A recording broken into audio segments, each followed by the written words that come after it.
Hello, welcome to Actual Play Stars Without Number, the finale. Wow, this is exciting. I'm playing Hope. She is a precog pilot who is being chased by bounty hunters who are right on her tail right now, but has bigger concerns because the space station she was on just got hit by an asteroid. So good times there, and that's like the least of the problems actually overall. Um, what to say? What to say? The normal channel news.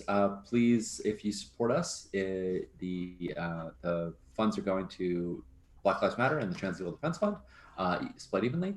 And if you want to donate directly, I'll put some links in there. And if you want to help out in other non-financial ways, I'll put some links for that too. So yeah, that's all my jazz. How about you, Dominique? Hi, I'm Dominique. I use they, them pronouns, and I am playing Atlas, a 600-year-old AI whose AI sibling is trying to manipulate him into doing some weird AI shit that he wants no part in. Um, I'm also on a space station that just got bonked by an asteroid, and trying to figure out what my sibling wants from me. Yeah, how about you, Tomes? Hi, Tomer, Tomes, he, him. I'll be playing Dartha. She is our blob alien friend, and I think in the last episode it kind of ended with her doing. I kind of imagine it like kind of that Princess Leia moment in Empire Strikes Back, where she's trying to like get everybody out of the place, but then of course she gets on the Millennium Falcon, right? And same thing, like I'm helping people get places, but I'm going to the ship because that's where we're gonna go. And we'll see what happens next. Jay. I'm Matt J. I am your tour guide to the Stars Without Number. I feel like this is the Titanic, and I'm excited that it's going down. What I'm excited about is right now the space station is in orbit. It got hit by an asteroid. Does it stay there in orbit? Can we repair it? Is it going to be obliterated? Is it going to crash into the planet? I have no idea. I'm along for the ride, so this has been good stuff. So I think Very cool. a quick recap. Yeah, that sounds good. A recap is in order. We ended up with Yes. what happening last time. So I think we left with everyone separated. Everyone's doing their own different thing. Dartha had sent Clack to retrieve a cylinder, while she was kind of coordinating folks along exit routes to escape pods, things like that. Clack returned with the cylinder, and Timothy has an injury, and it looks pretty bad. So he's kind of leaning on Clack, almost 60, 70% for mobility and stability as they're coming down the hall to catch up with Dartha. The bounty hunters, Rook, Knight, and Bishop, have caught up with Hope in a crowded hallway. And so they've kind of ID'd Hope and closing the net in around her. And that's where we left Hope. That section of the space station was breached, and corridors are closing off, but that seems like the hardest hit section of the station. So everyone's trying to clear out as quick as possible. Feedvine is corrupted. The station manager is corrupted. It's bad. Atlas got a message from Prometheus. Meet me in Bay 8, get in the shuttle, or I will hurl another asteroid at the station and obliterate the whole thing. Yeah, Right. yeah. So if we thought one asteroid wasn't bad enough. And that's where we are. That's where everything is. I'm headed to Bay 8, and I told Very my cool. comrades not to go to Bay 8. But what are they Right. going to do anyway? Well, They're coming to Bay 8. just saying, Bay 8 just happened to be on my way to get past these three bounty hunters, you know? So, Yeah. Okay, Hope. It's Hope- the Hope And I think I quarters- mentioned- town. And I think I mentioned before, Bay 8, as you pan a camera, you see Squidly, right? yeah. and then you see the shuttle that Prometheus sent down for Atlas, and then there's the Queen's Pawn ship, which belongs to Rook, Knight, and Bishop, Yeah. right? Harker's ship is there, right? So you've got all these ships It's aligned in all row. going on in Bay Atlas. You can't have all the glory for yourself. Everything, all the cool kids are in Bay. We know. That's where it's at. All right.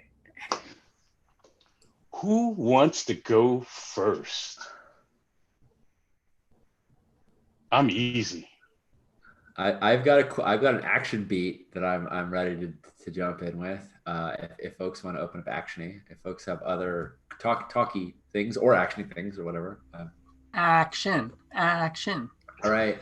So I think, Jay, as you kind of last time you described it, Knight, maybe all of them saw me, but Knight and Hope sort of made eye contact. And Yes. she was reaching back to grab those cuffs, which I had used my precog oracle ability to find out like what happens if I go and I meet with them, and there's some options that involve fighting, there's some options that involve shooting, there's some options that involve talking. But Right. one of the possibilities was that she slaps those bracelets on me and I lose or I'm hampered my psychic abilities. So Right. so I think my intent is I see her and as she's reaching for it, I want to teleport behind her, grab the cuffs from back behind her, and if she goes to reach for them, say, "You looking for these?" and hold them up Yes. in front of her. Nice. Do you have to spend effort for that teleport? I don't, because as long as it's within 20 meters, and I think It if is. she's just It down the is. hall, yeah. Yeah. So, and I get to do it as a move action as well because I have proficient apportation. I can do it without not being nauseated, and I can do it as a Nice. move action. So Nice. I think she's ready for you. So I think this is a test, right? yeah, that sounds good. Let me bring up my It could be a skill punch test. That's sort of like unarmed combat. Yep. I will take punch works. Cool. Sneak works too. All right. Either of those two I will take, and So your target is 8. 8. She's All right. ready for you, but you're teleporting, and Yeah. and you Continue bought rate. that up, so yeah, you're not. Yeah, so it's an 8. All right. Let's see. I can do this thing. Turn on the roll 20 bump. Did that work? Yeah, there it goes. Okay. Cool. Trying to get all fancy with my stuff. Punch. Bump. Oh, yes. Nice. Yes. What does that look like? I mean, I think what we see is like I think the camera sees her looking at me looking at her, sort of it's like a scary look, and then she reaches back, and it's kind of that like Thanos thing of like, haha, I got it, and she reaches and like nothing's there, and then there's That's right. this slow take as she pans around, and I'm holding onto them, Right. and I say, and I look at her, and I kind of like corner my eye, look at Bishop, who I also saw, and I'm like, how about we, I say, you looking for these? How about we talk instead of fight? Nice. I like that. Or maybe even there's an asteroid that just hit the station and it's going down. How about we talk instead of fight? Just throw that out there.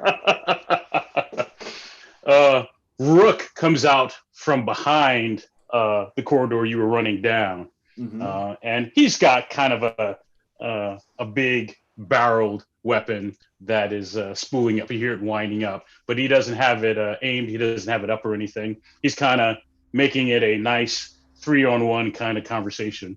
Yeah. Right. But you're looking at Knight, and you can see Bishop out of the corner of your eye. Knight seems like she's the leader, and she says, "I'm listening. I'm not worried about the station. We'll have you offed and restrained and on our way to the client before the station hits the ground. I'm not worried about that." Are you worried about the homicidal, may I say genocidal AI that is ready to take us all down if we don't take care of that threat. I don't think you're probably dealing with the same problems that I'm dealing with. I appreciate we each have our own priorities, but I think we have a common. I mean, let me double check. Dominique, did Atlas tell us that Prometheus was going to send another asteroid if you didn't do this? Do I know? I don't think I told you that. I think I said I think all I said is that I confirmed that the hit was Prometheus. Okay. Yes. And said don't go to Bay 8. Okay. Cool. Right. If I remember correctly from where I have docked my ship, you're docked right next to me, like in Bay 8, which is exactly the worst place to possibly go right now because of a genocidal AI that's there. And I say genocidal in the truest sense of the word, like kill all of us. So maybe instead of taking in this caller, we try to survive together. And I'm still sort of like holding onto the bracelets. Right. I guarantee I can get to my ship faster than you can get to yours. And I like look at like I'm just like I can teleport people. That's right. Look into the camera. Nice. Yeah. Should I make this a talk roll? Yes, this should be a talk roll. You're gonna make the roll, but Bishop says, "Yeah, but your ship ain't going anywhere." All right. Let's see how this goes. Let's see if I can keep up the good luck. Doubtful. Yes. This is going to be a 12. Ooh, They're like, I don't, we're taking you in. We know you can teleport, but you're not going too far. We think we have you boxed in. Yep. We're professionals. This is what we do. Yep. You haven't really made us an offer, and we're going to make a lot of money off of you. Yeah. Is there an offer I can make her? Is there something that's sort of on the table that I'm not thinking about? I don't really think so, but I would love to have a little leverage in this situation, but maybe I don't. I mean, I could be grasping at straws right now. Yeah, they are opportunists, so they will work for the highest bidder. Yeah. We know that they've turned on a client before, so that's not out of the realm of possibility for these folks.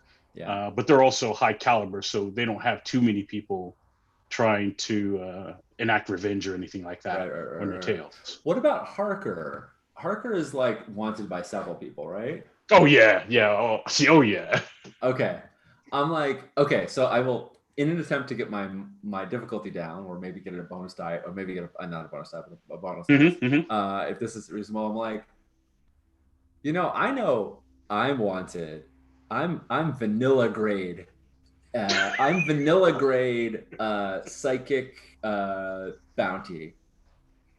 But Harker's on this station, and he is Order of the Mantis, sent multiple attacks on both Irdos and Jan, wanted by every fool. You could get a bidding war level psychic bounty out there. I got him on my personal comms. You want to trade up here? And that'll be my attempt to. Yeah. Do you mean that you will help them? You will help them capture Harker instead of you? I would love to help them capture Harker. That would be the bee's freaking knees. I can't stand that dude. He's an ass. Nice. I think that brings you down to an 8. They're open to that idea because Harker's worth a lot. All right. You're a pilot that skipped out on the contract. Harker has done dirty deeds, and there's several people. They can auction him off. So, can I argue for this to be an intelligence-based talk instead of charisma? Because I'm basically playing the numbers and making a logical offer to them. I can buy that. I'm good with that. All right. Do you see how I connive? Do you see how I squeeze for every little bit there? Because you needed that. Yes, that would have been a 7. That was masterfully done. What the difficulty's at 12 and I have +0 on this roll? Hold on. How can I? This was the art of metagaming right here. How do I fictionally position this to be viable? That is fantastic. So I think there's some crosstalk, even though you're standing there. I Yeah. think Knight and Rook, they're like, Harkers, that's retirement money right there, right? We could go on vacation, right? If he's on this ship, and we can, right? And they're talking back and forth amongst the three of them, even though you're standing right there. That's fine. And then I don't Knight mind. goes, okay, you help us capture Harker, right? If we bag him, right, we forget about you. If he gets away, you get a head start, right? We give you some breathing room for effort.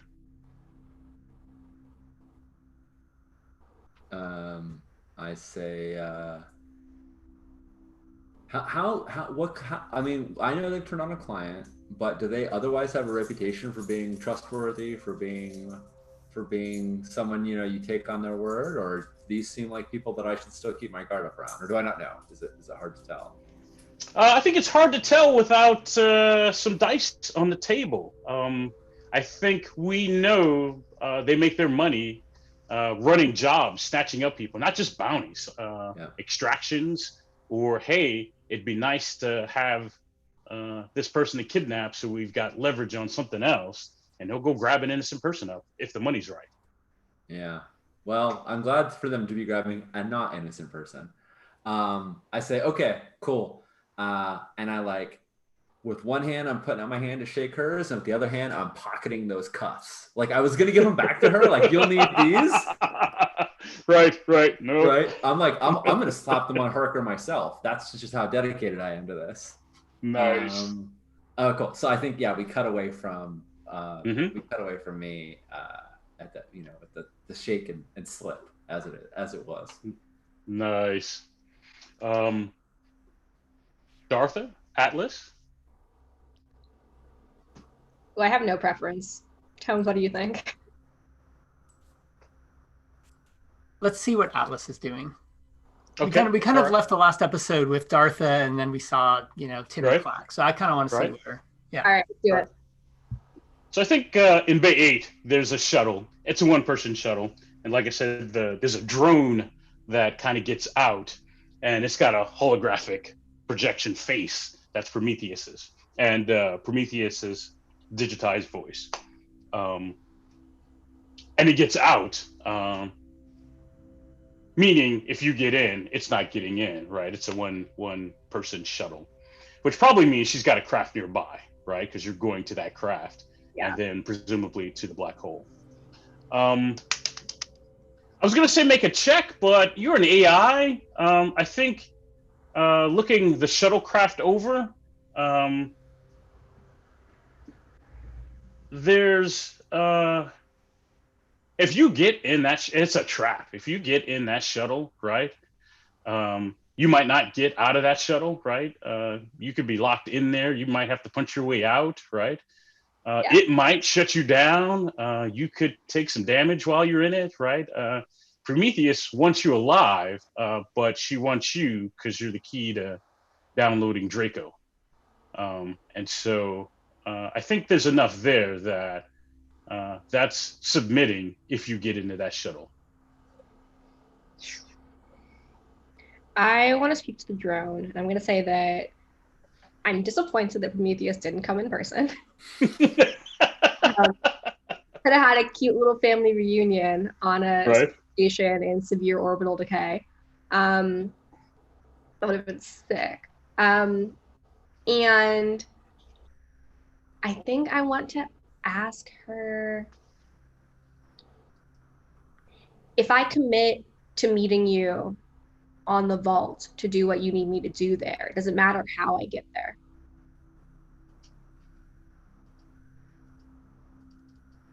She said no. If you download Draco into the vault, I don't care how you get there.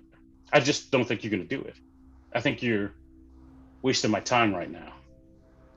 I think you're wasting the time and perhaps the lives of everyone on the space station. I don't see why your concerns outweigh theirs. And I promise I'm gonna regret this. Um, Promises. This is the game. I'm Make gonna them and break them. I promise that I will meet you on the vault and we'll see what goes from there. But I don't trust you far enough to get in this little space pod you've sent me. So you can take your little space pod back. Nice. I think the drone reaches into. Actually, there's like a kind of a tray compartment that pops out of the side of the shuttle. There's an assault weapon there of some sort, and the drone picks it up, right? Oh, dang. And then it starts looking for targets because it's walking off, right, away from the shuttle. And she says, "Okay, I'll wait." And it will begin to start shooting indiscriminately anything. That's what it's getting ready to go off to go do. Shit. Okay. I'm gonna get back on comms or on my tablet thingy and say, remember when I said not to go to Bay 8? Can you get to Bay 8? Oh yeah, we were thinking about it. Hey, you don't see Harker there, do you, by any chance? Do I see Harker? I don't see Harker, do I? No, Harker's not down here, but his ship is still here. Yeah, I'm gonna say Harker's ship is here, but no Harker. All right, that's one point of location. Okay, cool. We're heading to Bay 8. I'm bringing friends. And Dartha, if there's anything left of the ship's AI, you think you could talk to it and maybe use some of your fancy codes to find out where Harker might be? If Numa is around. There is no communication from Dartha, by the way. Oh, there is none. Okay. Well, but you had previously communicated, right? Like we don't. Yeah. No, okay. Absolutely. So I asked that, and then I'm like, Dartha? Shit. And yeah. Can you hear that communication, Dartha? Yes. Nice. I can hear it, but the place had suffered, like after that scene, there was another like puncture on the ship, right? And, again, it resealed, but there was like all sorts of chaos, some explosions and things like that. And so we can, like, I have the little communicator device. It like flew out of my hand somewhere down there. It's under some other hardware, but I can hear all the messages coming out. And it's all right now about picking up Timothy and Clack and getting, if they're both fully alive, because I'm not sure, and getting to the ship. Gotcha. I think we see that and we hear Hope's voice, specifically the part where she talks about getting in touch with the ship's AI. And it is the words AI that kind of resonates, right?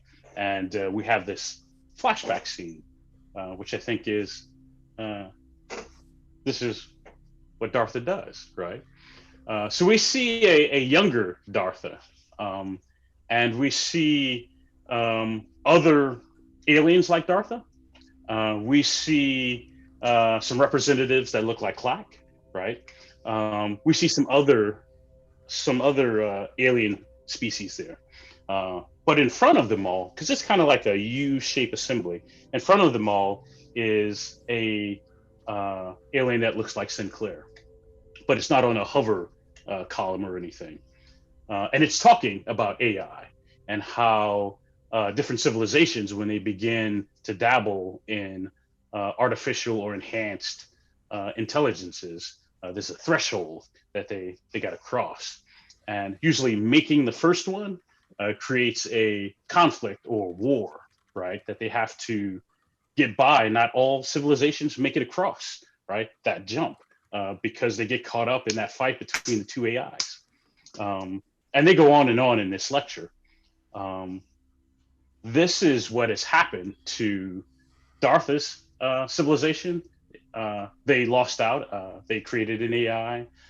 They wanted a second or more AIs, and that caused a fight. Clack's civilization, same way. It didn't make that jump between the AI wars.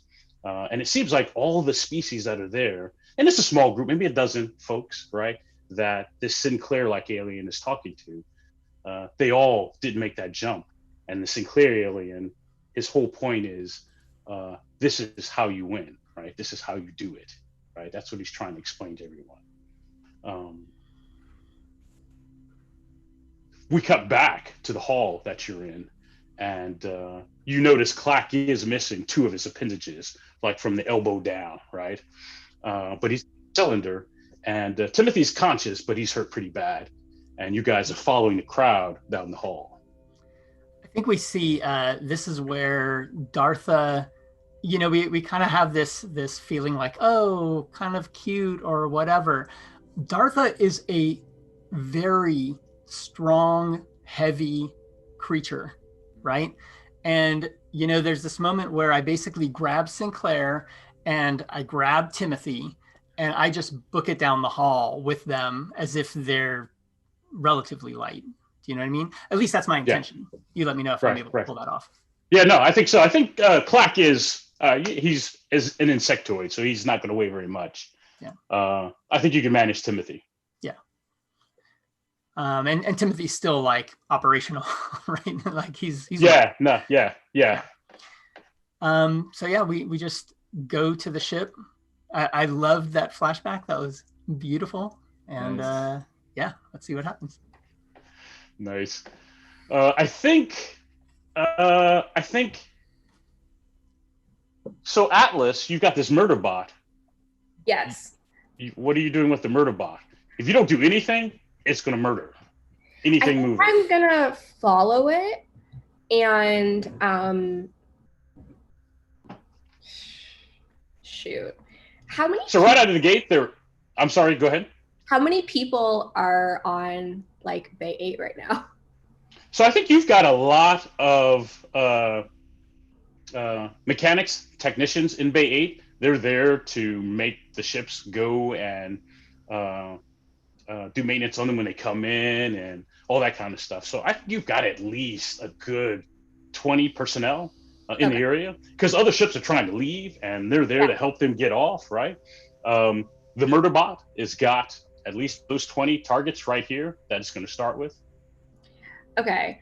I want right now. Yeah. I want to shoot the murder bot.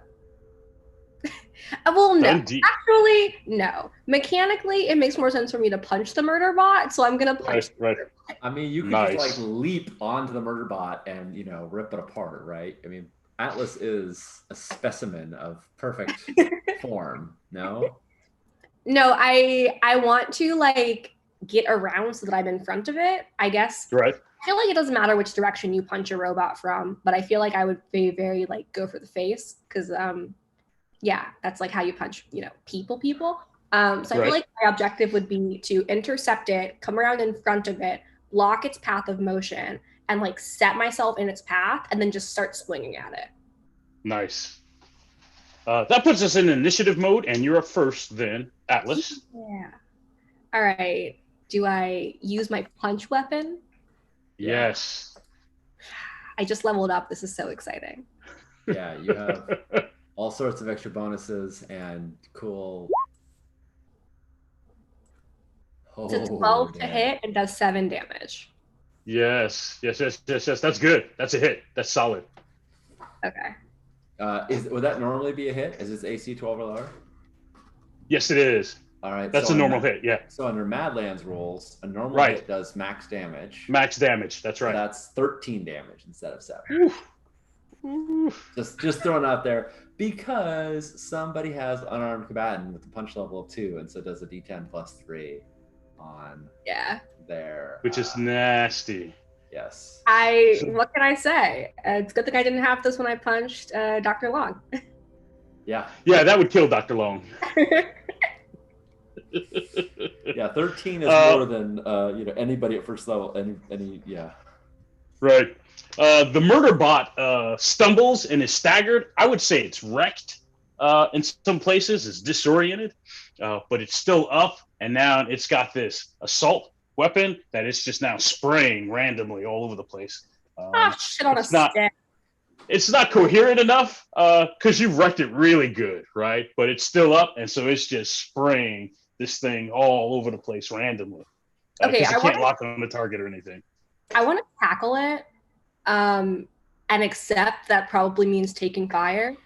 And then I want to punch it like in the head again, because I gather that's where its processor is. Right. And having done that, hopefully take the gun away.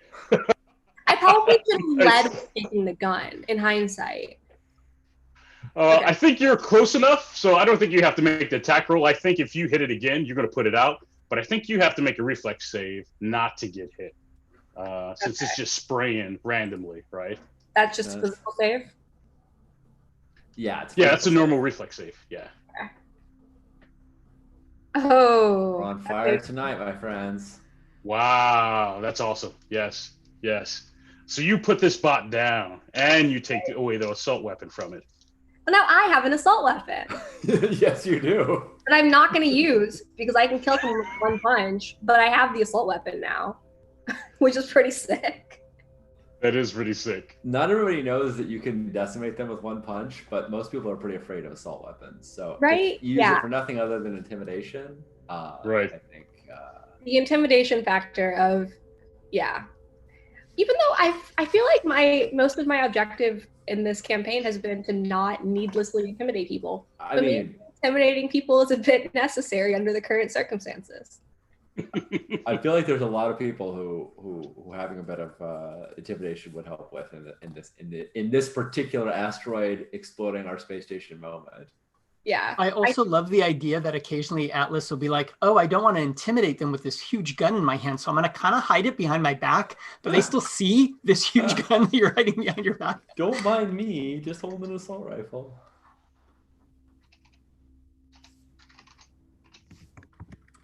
All right. I think most of the personnel that are in the bay, they're frantic at this point, right? The murder bot got shots off. Did anyone get shot? I want to assess that situation because I do have a passing knowledge of human physiology and can perhaps do some triage. Right. I think there's a lot of structural damage. I think there's a lot of folks panicked. I don't know that anyone got seriously wounded or hit. Cool. Okay. I think it put down a lot of fire in the area. I think it hit a lot of stuff, and I think folks scattered. But now I think they're trying to empty the bay, right? Because you've got this murder bot that was just shooting stuff. Yeah. And it is about that time that Rook, Knight, and Bishop and Hope enter Bay 8. Yay, friend! Yeah, I want to have been doing something while we were going there. Is that okay? Mm-hmm. Yeah, no, that's sure. So I open up a channel on my comm link. I don't know if it'll go through because of the station, but I figure our local comms did. So I'm gonna try and open up. I've already done this before. I already have an open channel to M-Hair, which is Harker's alias that he's using to snoop out people. And I go, damn you bastard, I'm desperate. I got 3 bounty hunters on me and I need to ride off this rock. I'll teach you a new trick if you get me out of here. Ooh. Hang on, I'm gonna have to swap my headset. Yeah, no problem. I've got one that's gonna die on me here shortly. That was so good. I feel like I have the leverage point right now. Like he knows that I have powers he hasn't seen. Nice. Here we go. And he also probably knows I got bounty hunters after me, and he's got a ship. Yeah.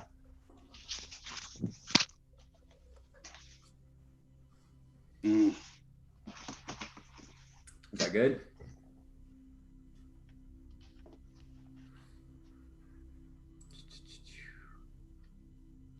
Found it. My earpods are finally starting to not last very long.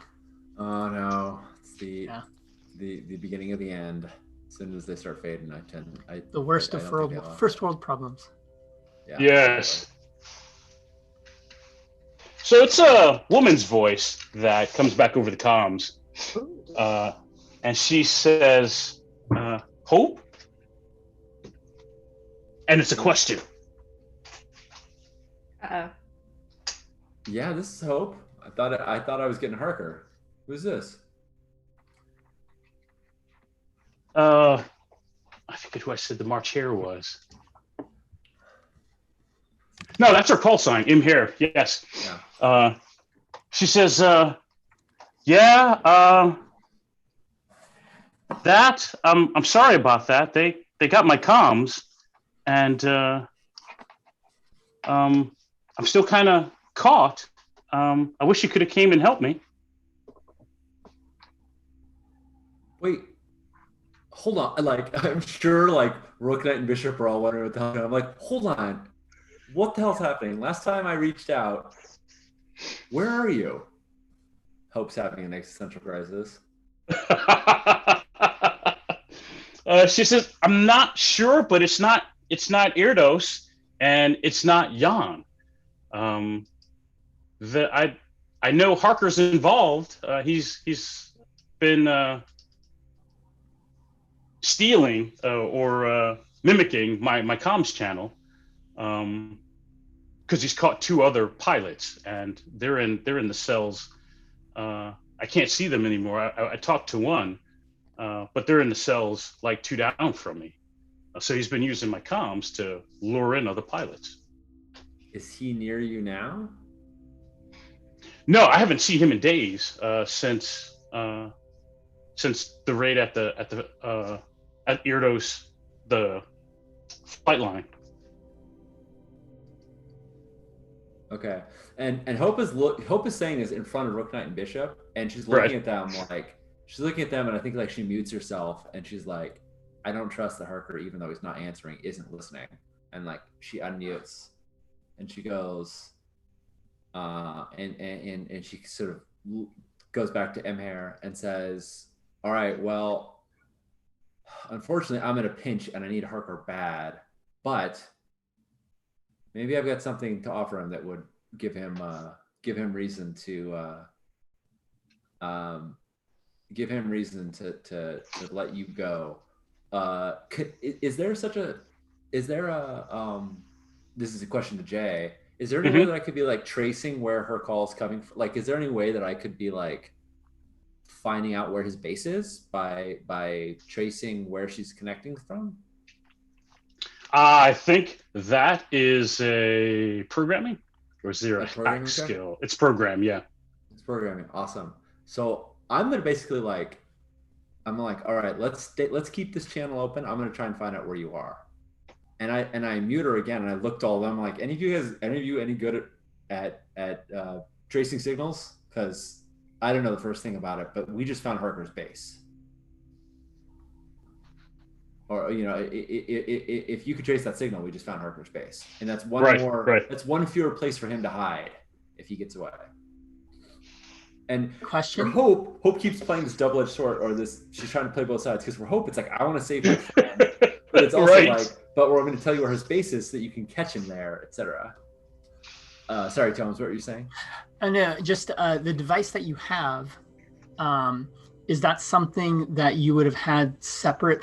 Like, would we have issued it to you when you? Yeah, oh, totally. This is definitely just my normal communicator pad. It's what I talked to Harker on last time when I reached out. Okay, so if you guys want it, like, I could help by in a flashback giving you that pad. I mean, it's got like we're agents of fear. Like, we have high tech shit, man. Yeah. Like, we didn't just give you like a cell phone, right? Right. Yeah, I think that'd be totally cool. I mean, I'm also, if they have someone who's good at programming, I'm totally. I mean, I know Dartha is, but I don't know where Dartha is. No, and maybe it's just a device that can help facilitate that. Like, it's the right kind of unit that can. Cool. Yeah, I think I turn to Knight and I say, this is a F8 33 model. I think if any of you knows how to use it, you should be able to track that back to. To the source. And she's sort of looking like, anyone? I'm sure one of you three have to be a hacker. Knight looks back at Rook, who is the largest of the team, and he's like, I just want to shoot stuff, right? I don't want. Why's it got to be? And he puts his hand out for the phone, for the device. Nice, yeah. I give him a little glass. I think it's very. Eclipse, oh not Eclipse, Expanse, like flat glass pad that Mhm. holographic images pop off of. Yeah, I handed it over to him. And I think he's got like side bag pouches, utility stuff, and he pulls some wirings and some tools out of there, and it plugs them into your device. Nice. Very gearhead like, Yeah. and he's nodding, he's looking in there, and he's checking it out. What? I'm gonna come back to that. Yeah, that's cool. I didn't even think this would be that long. This is kind of like as we're on our way to Bay 8. So Right. What are you going? Is Dartha making her way to Bay 8 also? What do you think of Dartha already being on the ship? Or do you think Bay 8 is like a throwdown place? I'm along for the ride with you guys. I don't know what it is. You can be on the ship already. I'm cool with that. You don't have to pass Hope.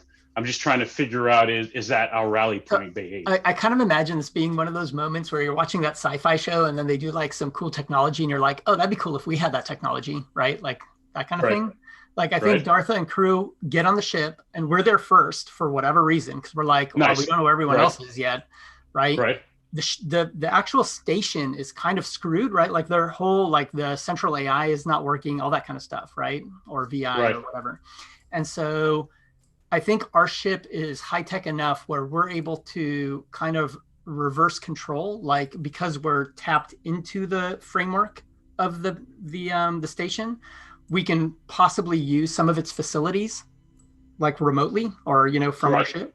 And I think like I just kind of see this thing where we're kind of like scanning the local area. Like we can't get to the rest of the station. I mean, it's screwed, right? But like the local area is still somewhat, useful. And we're just scanning for people. I'm basically trying to scan for these guys. And once we do, like we can do things like close gates and like separate them from other hostiles or whatever we decide to do. I like it. Right. But I'm okay if that requires a roll because the station's kind of screwed. Like that's what we would normally try to do. Right. I'm good with that. That would be a programming role when we get there. So I think it's good enough to know that that's the position you're taking up. Yeah. Hang on. And it's definitely that moment like where you get to see like everyone kind of showing off a little bit, right? Like Dartha actually walks into the ship and like she's like immediately like programming and stuff. Like she's an engineer, like as well as all the other stuff, she's got like programming background and that's what she used to do in the ship. And like you don't really get that sense from like the earlier, moments. I like it. I like seeing everyone showing off their stuff. Sorry about that. No problem. I think I'm good. Can you hear me? Yeah. Yes. You're a little softer, but it's fine. All right, cool. Yeah, those are my best conference devices, and I've been on them all day, and I forgot to charge them before tonight. All good. Yeah. So I think, so you're on the ship, and it looks like you're providing computer support for whatever's left of the station. Atlas has this murder bot down. You've got the assault rifle. I think you hear, and I think this conversation between you and Prometheus is over this sci-fi Wi-Fi Bluetooth thing channel, right?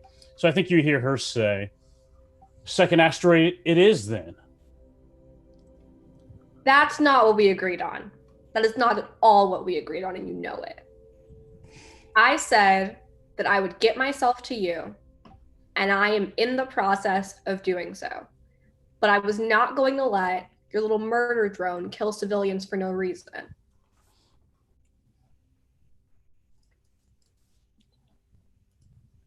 She says, you've got 30 minutes to be on a ship that's leaving that station. Okay, I can do that.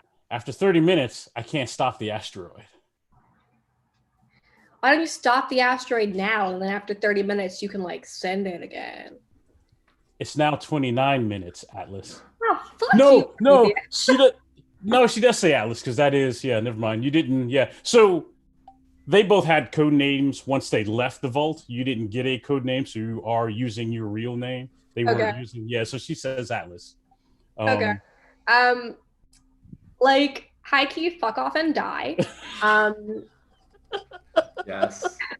Yes. But sure, 29 minutes. Sick. See you soon. And then So stressful. Rook says, "Yeah, this is down on the planet. It's not in the Yan districts or Erdos. It's kind of remote, Doesn't but yeah, surprise me. it's down on the planet. What is it?" I kind of because I've been keeping the channel open. I kind of unmute and I go, "I'm here. I think we found you. I think I found you. I need to get away off. I need to get away off this rock, but at least I know where you are now. I'll call back once we. Can you tell me any? Actually, yeah, I might as well ask. Can you tell me anything about what the facility that you're in right now? I don't know. They grabbed me. I thought you were coming to get me, and they were there. It was a trap. I think they're listening to all the comms, and so I didn't see where they took me, but I don't think I left the planet. I think I'm still on Ennis Toll. Okay. Well, I don't know that I don't know how kind-hearted Harker is feeling like that, but I'm gonna plead to his his better nature and hope that he's willing to make some kind of trade and help you get off there. And again, Hope is 100% hearing that. Hope is 100% expecting that Harker is like listening in on this call. Yes. She's not mentioning Rook Knight and Bishop. She's saying that she's like at his mercy. Right. And then she's like, all right, I gotta go. The station is literally blowing up around me. And if I don't find Harker soon, I'm gonna be blown up with it. I hope to see you soon. Nice. And then I hang up and I'm like, I'm sure he was listening to that. And I hope that lures him out. But if not, and I think that's when we get to Landing Bay 8, if that's okay. I'm like, if not, that's his ship. He's not going anywhere without that thing.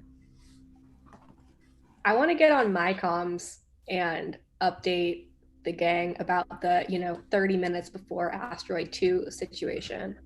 Yep. And just say, we got to get on Squidly or a lot of people are going to die. I mean, I think that's something that like now you hear Dartha respond back on the comms. And like if the programming stuff all works, it's just like lights showing you where to go. You know Right. what I mean? Right. Like we can even close down doors to prevent obstacles or other individuals that shouldn't be, like interfere, that kind of stuff, right? Do I know that Dartha's already aboard Squidly? Maybe you do now. Okay, then I'm just gonna go to Squidly. Yeah. Okay. Me Okay. and my big ass assault weapon are getting on this spaceship. And you're with Timothy and Clack, right? Right, Tomes? Yes. Yeah. But Yeah, and I no think- Raven. And Right. No. Yeah. Raven hasn't been none of it seen. belongs. No, Dr. Long has been seen. I think Clack is attending Timothy and his wounds with whatever med station stuff we have on Squidly. Yeah. Can I point out that Clack is missing 2 arms and is still able to carry out that mission? Okay, Clack has like 6 arms to start with. Fair. He goes. I think Rook says, man, if this is Harker's base, we can head down there right now. I think we're good. So let me know if you want me to drop a door between you and them. Like if you want to escape, you can, but I don't know if you want to go down to that planet. So I'm not well, I kind of do because I want to rescue my friends, but like we could also go down to that planet in our own ship. Yeah, exactly. And I sort of I look back to them and I go, yeah, but he's got to be on this station. You want to go try to intercept him in his base? I mean, that's where he's likely to go once he gets off of here. I agree. I think they do that thing again where the three of them are having a conversation Yeah. that excludes you, Yeah. and they're But I'm still there. strategizing. Yeah, and Yeah. you're still standing there, right? And they're building out a plan based on, and it's what you're saying, right? That they expect that no matter what happens, he's probably going back to that base, right? He's got a Yeah. lot of stuff there. He's got ties there. Eventually, he's going to show up, and that's a good spot for them to grab him or grab whatever he's got there, right? And so I think Knight then takes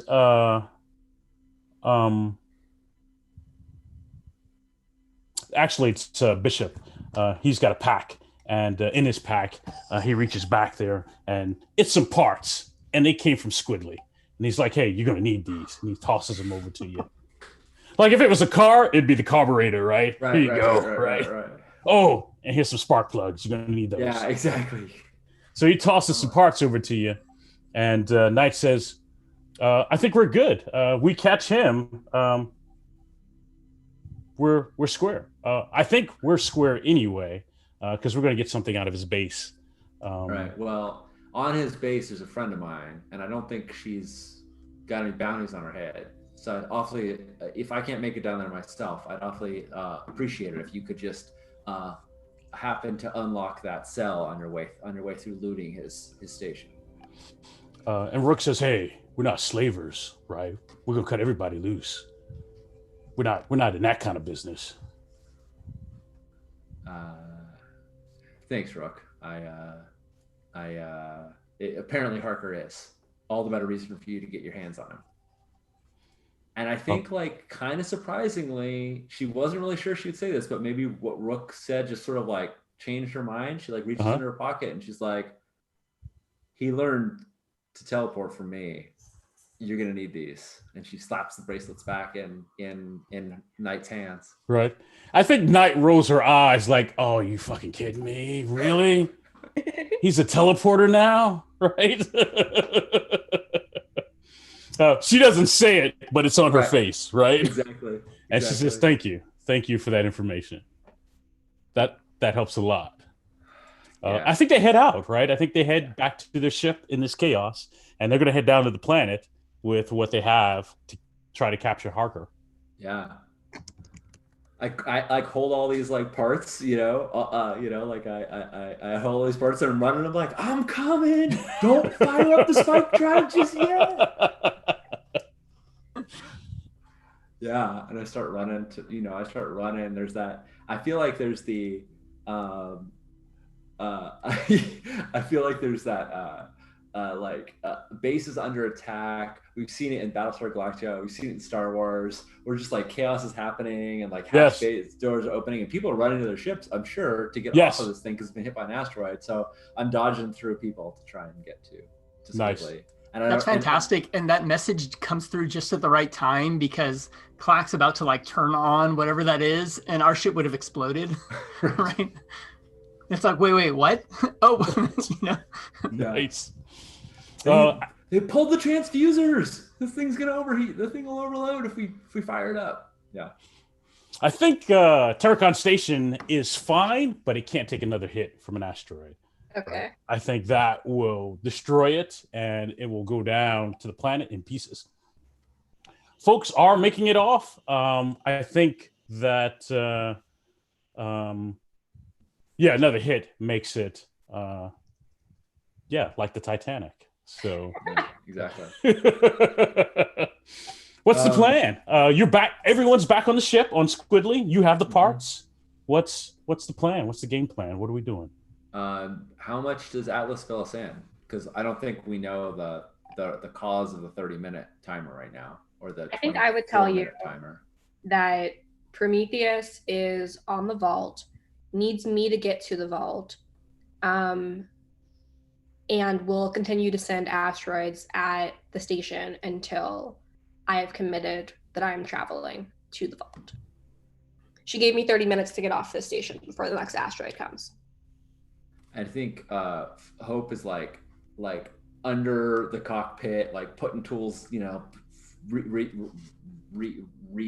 the pieces that have been pulled, and she's calling, and she like pulls herself out like like a mechanic underneath the car, and she's like, wow, your sister is really determined. She's got like a big hate on for all of humanity, it feels like. Can you break her control of Nuna, which is the station AI that's like I can certainly try. Yes, you can. Our program roll? Yes. All right. Yeah, because my reasoning is that if Nuna is back online, not only is that good for the general overall function of the station, but also you can tell her like there's an asteroid that's 30 minutes away, or the trajectory of an asteroid is 30 minutes away, scan for it, so that, the thrusters can fire and try and get out of the path just in case Prometheus decides to do it anyway, right? Right. What's the target of this roll?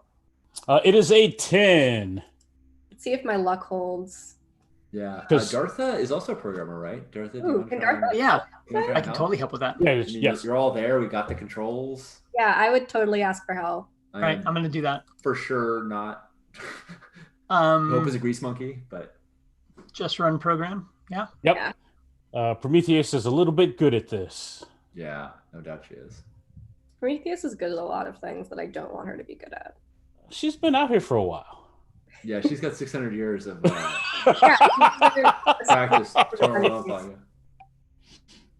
But you got some she doesn't. Well, yeah. But I'm not the best programmer. All right, I'm gonna. Programming is usually an intelligence skill, and I think a little differently than humans, so our programming's kind of not what your programming is. I rolled an 8. Legit. Okay, let's see.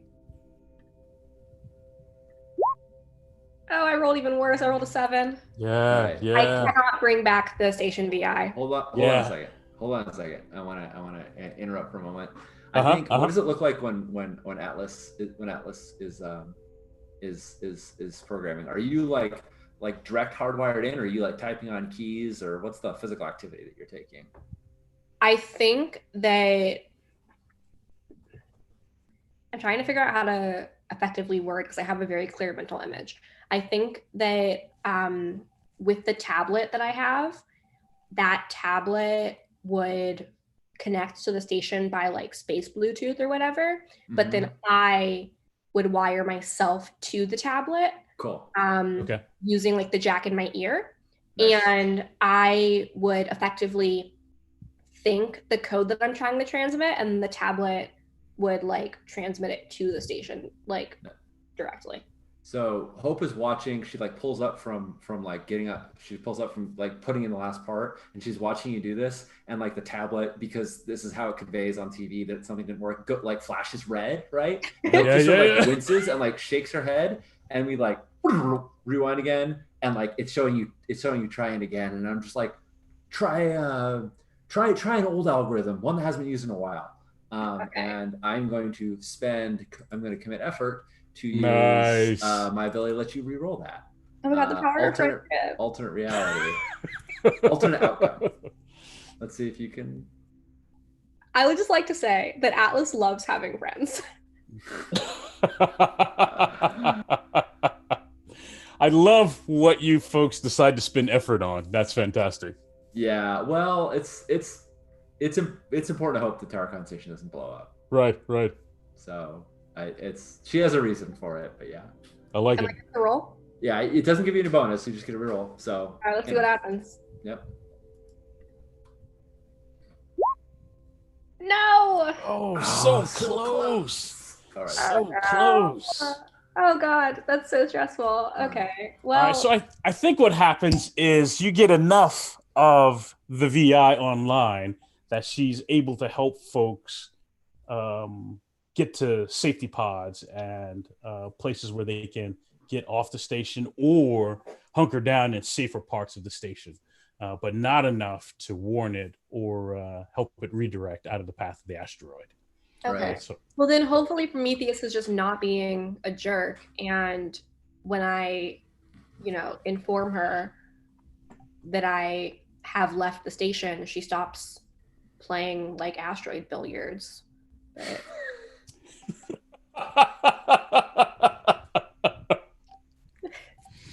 Nice. Are we taking off? We leaving the station?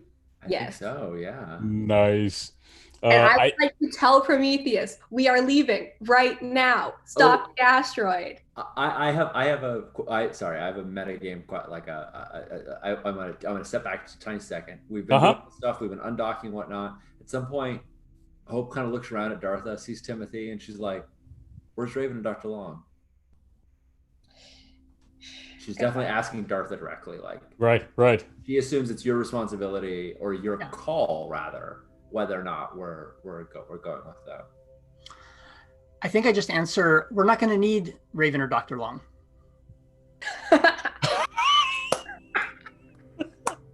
That did not answer the question Hope was hoping you to ask. That did not answer what Hope was hoping to find out at all. She's like, I mean, are they okay? So good question. Do I know if they're okay? Like, you have no idea, right? I mean, no one's seen I think I just fess up. I'm just like, unfortunately, we lost communication, blah, blah, blah, blah, blah, blah, blah. But like, we're not sure if they're okay, but they have a lot of resources at their disposal. And I would have serious doubts that they are not in at least a situation as we are. And I say at least as good situation. And there's like, there's problems, right? Right. Yeah. Like, there's we're alive. Yeah, we're alive. Right. There's all sorts of klaxons going off, because of the hit. Can they be reached on comms? And by the way, I like the idea that this is serious enough where it's not just like some klaxons and the ship is under duress. Mm-hmm. Like Timothy is on a life support system right now once we got onto the ship. Yeah. And it actually drops and has to administer stuff to him. Like he's on the edge of, like, if he wasn't in that booth, he'd be dying. Yeah. Right. But, And he was delirious from the time Clack was bringing him in. To the time you got him into the med bay. No, you can't raise them on comms. There's no signal back. There's no return signal. So first of all, when you guys first come in the ship, this is really important. Dartha immediately gets off of her console and comes over and gives you a hug. Aww. Like that happens. That's important. Yeah. That's important. But then we need to take off. And I actually am. At first, I'm looking over at you, Atlas, and I'm like, oh, so I guess we're going. But then I kind of stop and look back at you, Hope, and I'm like, oh, where are we going? And you've just realized I've given you the authority, by the way, of deciding where we're going. I'm not telling you where to go. Nice. Yeah, I think her first instinct is like holding the parts is like nothing without these, right? Or nowhere without these. But she kind of like bites that back down, and that's a tough question to ask Hope right now, because what she really wants to do is go down to the planet and get Emhaer, her friend, who's another Hopper, out of whatever encampment she's imprisoned in. But like, the fate of the entire station, everybody on it, is based on us doing what Prometheus asks. So she's like, she looks to Atlas and she's like, I don't think Prometheus is bluffing. Do you think she is? Absolutely the fuck not. She is not bluffing. All right, then we're going back to the vault. There is a moment where I do reach out and put one of my pseudopods on your shoulder. Like, I understand, like, I'm feeling some of your feelings. So totally. I get that this is a very tough decision you've just made. Yeah. Okay, cool. I think at that moment we were right about to leave, so we're cutting back forward to right as we're like getting out of the landing bay, and Hope can't pull up Raven or Dr. Long. And she's like, Dartha, I sure hope you're right. The last thing I want to do is, she just says, I sure hope you're right. And then I think we're like cut to exterior shot of Tarkon Station, spitting out of regular orbit, like spitting diagonally out of orbit. It's all jacked up. Squidly being out of it. Yeah, I think we see Squidly vector out like it normally does toward the black hole. We see the Queen's Pawn ship, right, spiral out the other way because it's heading down to the planet, right? I think once you're out in space, Prometheus contacts Atlas. Only Atlas can hear, and she Mhm. says, "Great, I see you brought hostages. I love it." I don't even know how He's- to respond to that, so I'm not going to respond because I feel like Prometheus keeps just being predictably asshole-ish. Yeah. we She's just a jerk. we could have like a really cute family moment if you wanted. Like, I don't know. Alice is so soft. Like, So I love that this, like, Prometheus is talking to you, Right. Yeah. but I think I butt in Mhm. as if, like, actually I have a question, and like, I wasn't outranking you guys before. It was like, where do you want to go? You tell me where we're going, right? Yeah. But this I is don't where think I you step can forward. butt into this combo though, Yeah. because it's just happening in Alice's head. Oh, got this it. is just- Got it. No, I wasn't sure if. Well, okay. It is happening in your head. That's something I can do. yeah. Oh, that's true. Right, when And you my said question that, that's is, what can I I was do that? thinking. Yeah. Oh, love it. I love it. I love it. I love it. Well, cool. To what So then extent I don't do you want to. respect the privacy of my thoughts? Which I mean, I'm sure like we're homies. I don't think I would be too pressed about it. But But I'm open to however you want it to go. I didn't even think about that until Sean said. I forgot that it was a mental conversation. I mean, I don't have to consent to you being in my head. So if you want to just like do it and we see what happens, we can just role play that. Yeah. That's And I just assumed that's what you were doing. Totally. Yeah, me too. You were using your ability to do that. Yeah. that's no, exactly what great. I was doing, guys. Yeah. I just wanted to highlight it. Show how awesome our characters are. But I just kind of butt in and I'm like, I'm sorry to interrupt, but if we want to talk to Draco, run us through that process. Like, it's kind of very logic driven, like, oh, we see a lot of stuff going on here. And you're like, yeah, I need this, I need Atlas to come and do this thing. He's the key. But it's like, okay, run us through it. We need to know logistically what's going on here. I'm gonna like, if Prometheus can't hear that directly, I'm gonna relay it to her and be like, we've got some time on the way to the vault. It's a decently lengthy trip. 3 So days. while I'm headed there, the least you can do is fill me in on what exactly it is that you need me to do. I've said that I'll do it. I'm on my way. But I think I deserve to be filled in on what it is that you're asking. She And said, I think- absolutely. Very importantly, part of the and I think I've talked to you about this. It's not that just that we want to know what the process is. It's also, when are we able to talk to Draco, and what functional state will Draco be in? How do we go through part of that process and have a discussion prior to Draco having all the ability in the whatever universe, right? Like, Universe. technically, how does this look? Can we like partially boot him in safe mode? Right. Him? Yeah, Like that kind of thing. Right? So one, Atlas, Prometheus can hear Dartha. She chooses to ignore Dartha, right? Okay. Because Dartha's a biological life form, and she's like, whatever, right? But she says to Atlas, no, you're right. You deserve to have some instructions and some idea of what's going on. One, here are the coordinates you're going to park the ship at in this bay. And she gives you exactly where on the station she wants you to be. And she says, and then you'll meet me at this lab. And then she terminates the connection. That was not helpful.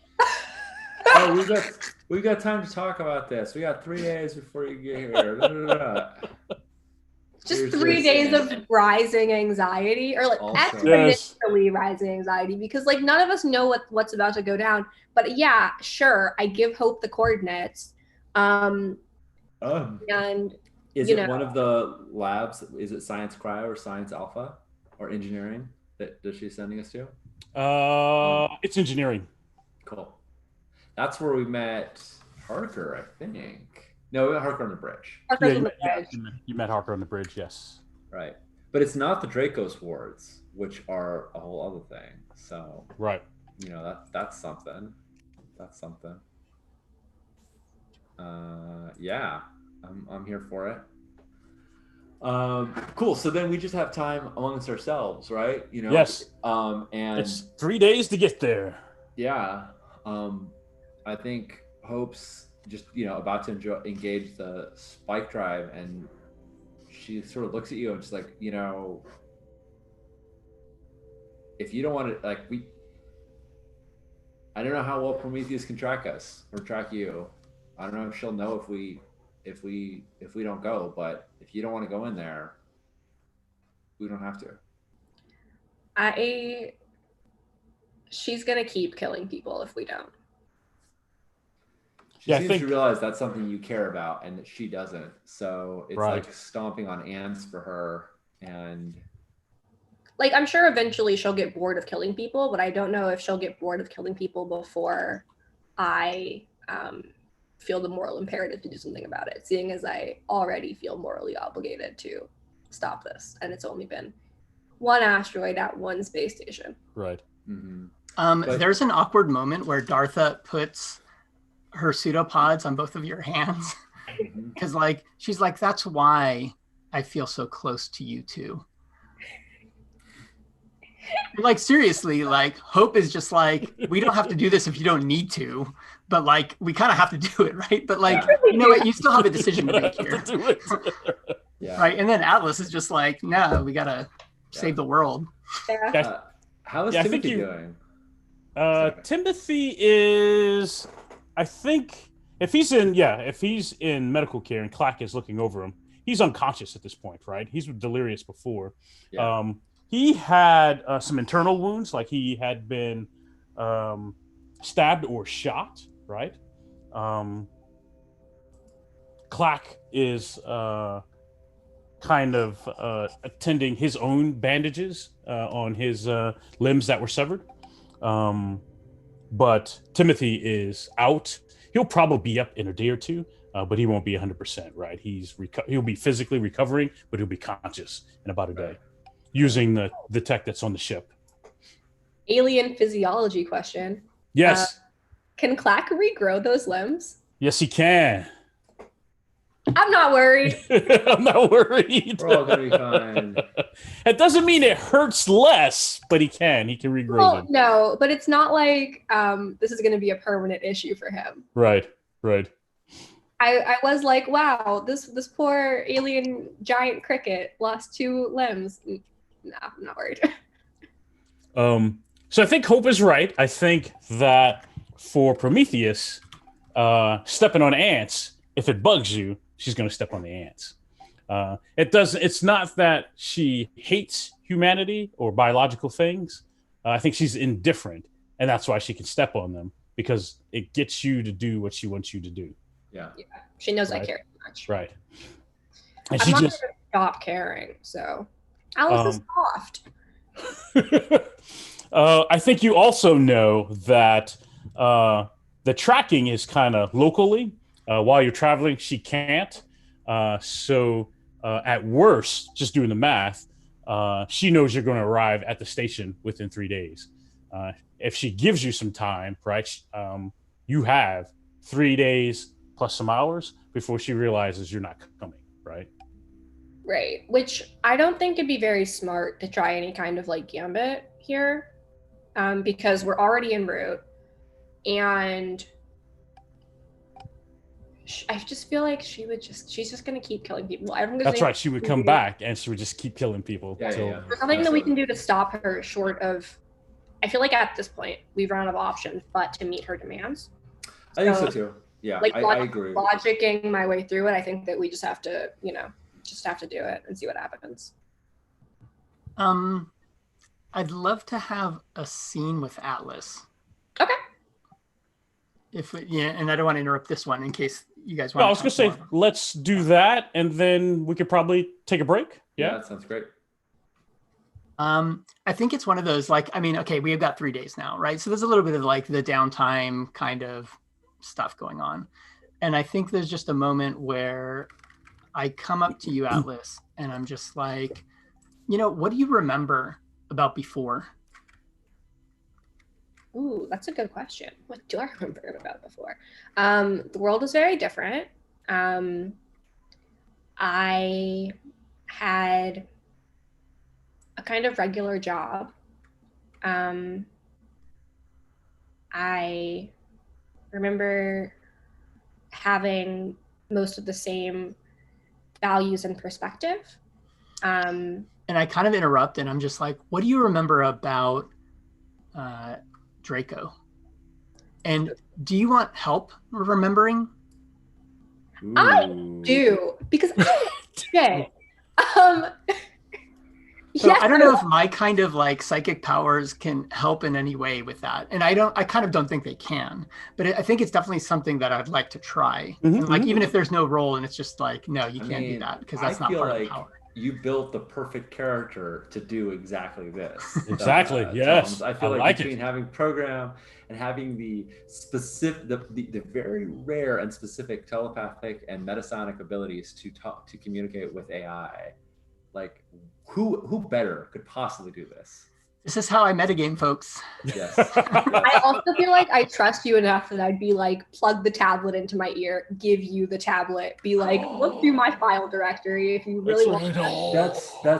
I want to point out what a great callback that is. Yeah, Because yeah. in the very first episode, or the second episode rather, when we first got in for like the medical checkup, they Right. tried to like stick like a tablet in your ear, but they didn't have TL5 tech that could do it. But it was Right. also this very like invasive, like probing kind of, you need to be examined, and they kind of just like put you in the med lab and like poked at you. And we had that sort of tender moment of sitting in the waiting room after we'd both been like poked and prodded. And so I think that like the difference between somebody like forcing and doing that versus you being like, here you go, Right. I'll let my friend do it, it's just a beautiful mirroring, a juxtaposition of that initial sort of invasive activity.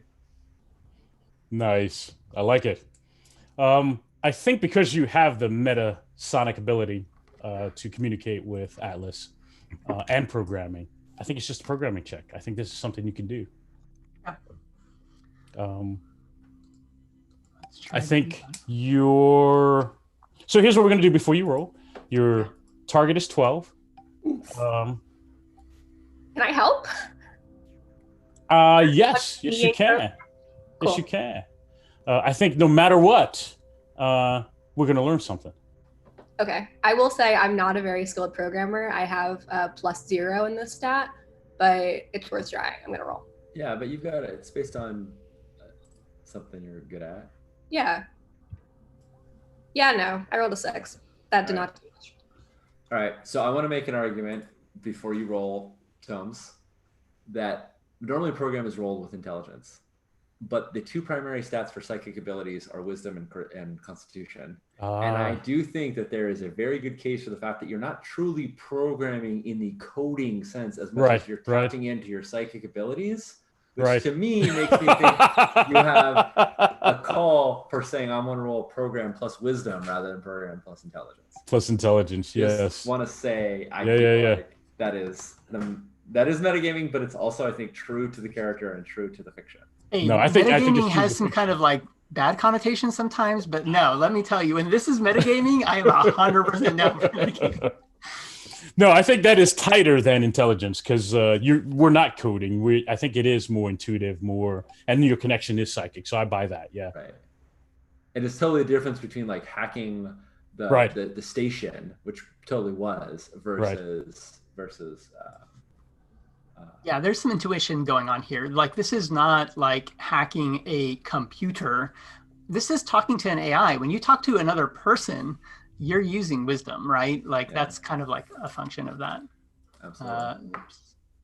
I accidentally put +1 modifier, so I'm going to roll something that doesn't give me the +1 from the wisdom, but gives me +0.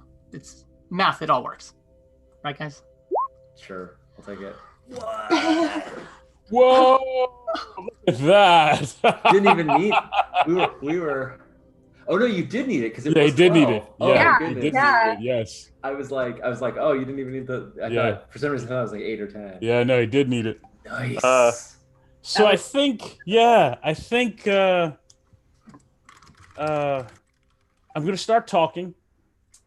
Fill in what makes sense for you, especially you, Atlas. So I think there's kind of a flashback, and I think in it is implied we're all aware of this knowledge as you have that tablet. Atlas is there. So I think the knowledge is shared. But I think we see a younger Horatio Long, maybe 5 to 10 years younger, right? Maybe there's a series of scenes where he's working with Atlas, right? And they're just doing mundane things, right? And then there's one scene where he looks kind of harried, and most of the time where he's kind of clean shaven and doctorish, right? Here he's kind of haggard looking, like he hasn't slept in days. He's all scruffy. The room's kind of backlit, maybe a little bit dark, and he's fooling around over something. And as the camera pulls back, we can see it's Atlas, and he's kind of got Atlas opened up a little bit. And he's like, yeah, and he's talking in that kind of crazy mad scientist kind of way. And he's like, yeah, this is it. This is it right here. So I'm gonna put it into this, right? I got your number, Draco, right? They're not smart enough to shut you down, but you and I, Draco, we are never fighting like this ever again. This is it, right? And he takes some stuff, he puts some code in, and he puts some other parts in the Atlas, and he closes it up, and he's looking around to make sure nothing else is around. And then he kind of reboots a sequence in Atlas, and then covers Atlas up, right, like with a tarp. And then you see kind of like these soldiers kind of come in. They're kind of in that stormtrooper-like armor, and they're barking legal arrest kind of things, and they grab him up, right? And he goes, he's fine, right? And he's kind of got this peaceful look on his face at that point, right? So he used me to somehow put an end to his conflict with Draco, which makes me think that I am not capable of what Prometheus thinks I'm capable of doing. So what I would say, because you made that roll, is that you are the piece that's keeping them from downloading Draco. Okay. Right? Once she has you and gets you to upload that stuff that Dr. Long has put into you back into the prison where they're keeping Draco at, you pretty much are the key that he can be downloaded back into a shard. Right now, and all his information is stuck in a black hole, just stuck out there. But now they'll be able to download him, and he's off and back in the world again. Sick. I also do love that there was that moment where he puts the tarp on Atlas, and is that the exact position that we found? Yes, Atlas, yes. Yeah, Oh, I think dope. when you found him, the tarp was kind of around, and he was coming up and looking around, right? Yeah, I think that's Crazy sauce. Oh my god. Oh So my good. god, that was right before you went to bed. They hit the And then I went code. to sleep for 600 years. You had a nap. That's right. Rip Van Winkle. I wish I could sleep for 600 years in my real life. I'm so tired. I feel it. That is so good. I think we want to go to break just as the spike drive is engaging. Mhm. But I have a tiny little thing I want to do. Is Sure. it okay if I squeeze Uh-huh. something in? I don't want to steal the thunder of that scene because that was Yeah, no, huge there. we're good. Okay. Jay, can I ask you a favor as my GM? Could Clack, because I have had this little blurb written since like the second episode and I wanted to say it, but I haven't had a chance to it. And it's a little monologue and a little self-indulgent, but since the last episode, I want to say it. Yeah. Do you think Clack could have some curiosity and perhaps ask Hope what we're about to do? Because I don't think Clack has come with us. I don't think he is. He's gone into the vault before. No, he hasn't. And so, do you think maybe he might ask about what's going to be involved with engaging the spike drive or anything like that, just so I could, I don't know, vainly do some exposition? He most certainly. So I think like certainly after the first day, right? He's got Timothy stable. He's got his wounds kind of packaged up. He's overhearing these conversations, right? He's along for the ride, but you guys aren't going down to the planet. And he finally gets some courage up, right? And he asks, where are we going? What are we doing? What's happening? And I think Hope like pulls out from inside the thing because she's pseudo on autopilot. Also, it's notable that most of the time, flying in spike dive space is like doesn't feel like there's any motion at all. It feels totally smooth. And flying into the well is super bumped, like getting slammed all the time. Like it's okay, but it definitely feels like we're like under attack constantly. And eventually you kind of get used to it. And she pulls out like the 6 injector ports that are in her head, and because we've reached a little space where we can go on a straight trajectory for a little while, and she says, "Oh, the plight of a spike drive pilot." She kind of like holds up her hand. She's like, "Navigating the shifting bodies of gravity wells is like trying to throw a dart through a series of hoops that are all spinning on perpendicular axes in a single throw. Analytic solutions, simple equations are impossible. There's no straight lines. You need to rely on relativistic momentum to curve the path. Now, meta-dimensional spike drive exploration requires n-body simulations that segment space-time into micro-orbital systems. Instead, we use periodic solutions that covering infinite solutions to estimate the most likely position of gravity wells. The actual calculations are something on the order of 10 to the power of 8 billion, but because we short-circuit this by using these rudders or adaptive course records based on past flight trajectories.